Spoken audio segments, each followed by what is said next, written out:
full disclosure, Module 7 is by far the most labor intensive because we dive into each of what some call the clobber passages, these scriptures that have been used against the LGBTQ plus community in various ways. You'll have plenty of food for thought for sure, but I wanted to introduce you to someone who is more than qualified to walk you through any of these passages.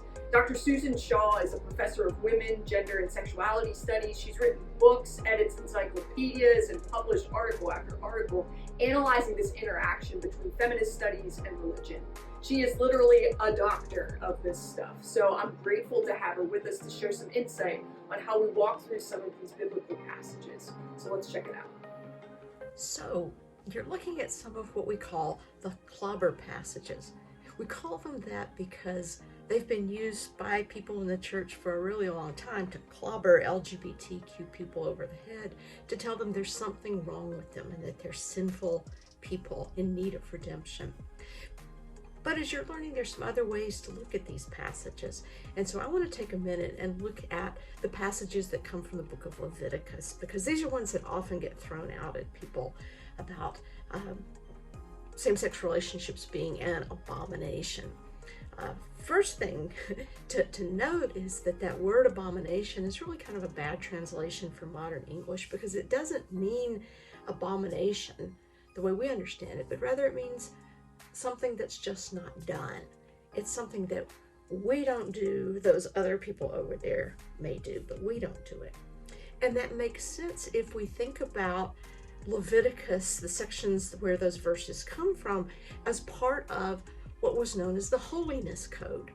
Now, the Holiness Code is the section of Leviticus that talks about how God's people are to be different from other people. And so we have to understand it in that way. And so these were not prohibitions or commandments that were given for all people for all time, but rather they served a specific function in the time in which they were received by the people.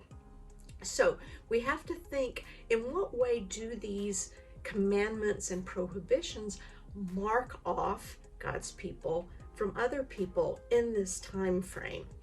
So the theme of the Holiness Code is really against what would have been considered defilement and idolatry. And this was in contrast then to Canaanite religions. So in the land around them, a lot of people practiced religions in ways that involved, for example, sexuality as a central part of the worship experience. It's interesting because so many Christians then claim to read these passages quite literally. They say the Bible's very clear that same-sex sin is an abomination. But let's look at other passages right alongside these passages within the Holiness Code. So for example, the Holiness Code says that we are not to eat blood. So there goes steak tartare.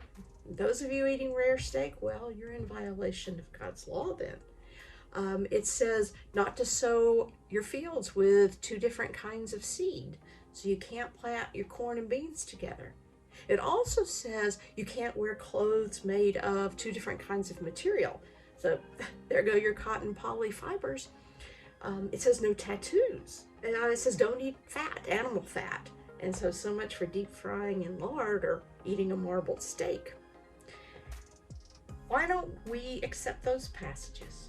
Well, we recognize that those were written in a specific time for a specific people for a specific reason. And again, that reason was to set those people apart from other people in the land. So it was really creating this distinct identity.